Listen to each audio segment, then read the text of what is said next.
శ్రీ గురుభ్యో నమః. లోభనాశిని, లోభాన్ని పోగొట్టే అమ్మ. ఇతరులకు తనకు పనికి రాకుండా ధనాన్ని దాస్తాడు లోభి. అమ్మ లోభనాశిని అంటే ఆ లోభిని నాశనం ఏమీ చెయ్యదు. లోభత్వాన్ని నాశనం చేసేట్టు, లోభత్వానికి పూర్తిగా వ్యతిరేకంగా దుబారా చేసే జల్సారాయుణ్ణి లేదా మంచి త్యాగగుణములు ఉన్న పుత్రుణ్ణి ప్రసాదిస్తుంది.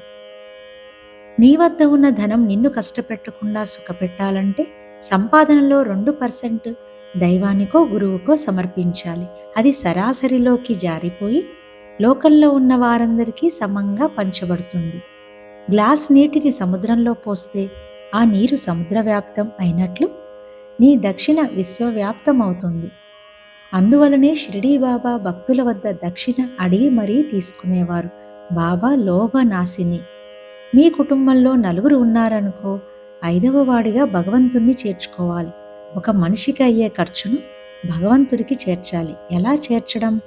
గుడి హుండీలో వేసేయి, గురు పాదాల వద్ద ఉంచేయి, రోడ్లోకి పారవేసేయి, నిప్పులో వేసేయి, నీళ్లలో విడిచేయి.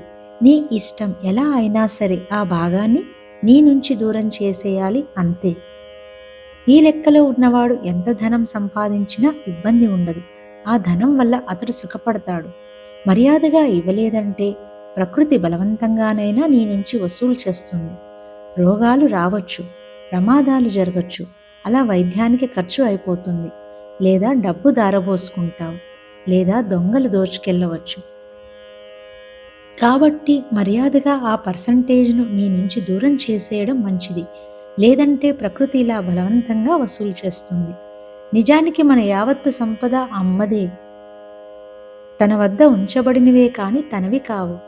ఆమె వస్తువులను మనకిస్తుంది, తీసుకుంటుంది.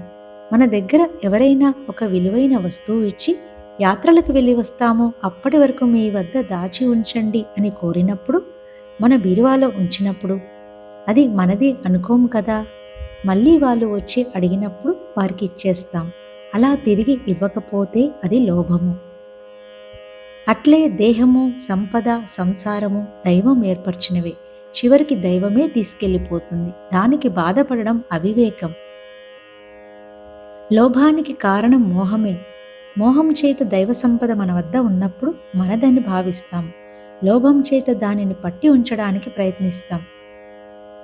ఇంద్రుడంతటి వాడే లోభం చెందుతాడు. ఇక మనుషుల మాట చెప్పాల్సిన అవసరం లేదు. ఇట్టి లోభాన్ని దాటడానికి అమ్మ ఆరాధన ఒక్కటే మార్గం.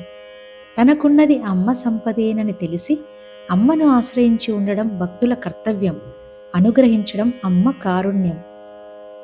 ఓ రోజు సూరమాల గ్రామంలో కృష్ణాశ్రమంలో జరిగిన సత్సంగంలో విజయమ్మ అనే భక్తురాలు నా గురువును అడిగింది, స్వామి, త్యాగేనైకే అమృతత్వ మానసుహు. త్యాగం వల్ల మాత్రమే మోక్షం కలుగుతుందని శాస్త్రవాక్యం. మరి త్యాగం చేయడం ఎలా? త్యాగం చేయడం సంగతి తరువాత, ముందు నీదంటూ ఏమున్నది చెప్పు అని అడిగారు. విజయమ్మ మౌనం వహించింది. త్యాగం చేయడానికి నీదంటూ ఏమీ లేదని తెలుసుకోవడమే త్యాగం అన్నారు నా గురువు. పైవాడి అనుమతి లేనిదే పాపం వీడు మాత్రం ఏం చేయగలడు అని ఆ లోభిని సైతం వెనకేసుకొచ్చారు నా గురువు. లోభత్వం, ధారాళత్వం రెండూ పైవాడి అమ్మ అనుమతితోనే జరుగుతాయి. ఇక్కడ ఎవరూ కర్తలు కారు. ఇక్కడ ఎవరూ కర్తలు లేరు. త్రిమూర్తులు సైతం వివసులై ప్రవర్తిస్తున్నారు. అంతా అమ్మ ఇచ్చ, అంతే.